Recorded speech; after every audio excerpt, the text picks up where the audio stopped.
చాలా కీలకమైంది. ఈరోజు క్రైస్తవ ప్రచారకులందరూ జనాలందరినీ భయపెట్టి హడల కొట్టేస్తుంది. ఏమిటది? యేసు రెండవ రాకడ.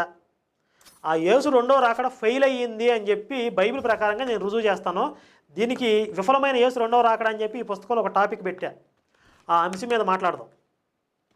విఫలమైన యేసు రెండవ రాకడ అనే అంశం మీద మాట్లాడదాము. దీని మీద నువ్వు రెడీ అయితే చెప్పు. సైన్ చేయి అంటాను. నీ నీ నీ కండిషన్ మీద నేను ఎందుకు సైన్ చేయాలి? కూర్చుంటే ఇద్దరం కూర్చుని ఇరుపక్షాలకి ఆమోదయోగ్యమైన నియమాలు పెట్టుకొని సైన్ చేసుకోవాలి. నువ్వు నియంతలాగా నువ్వేదో ఏకపక్షంగా రాసిన అగ్రిమెంట్ మీద నేను ఎందుకు సైన్ చేస్తాను?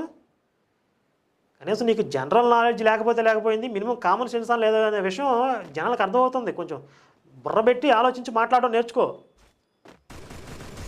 ఇరుపక్షాలు కలిసి కూర్చుని మాట్లాడుకోవాలి, నియమాలన్నీ ఫైనలైజ్ చేసుకోవాలి, ఇరుపక్షాలు సంతకాలు పెట్టాలి, అప్పుడు చర్చకి వెళ్ళాలి.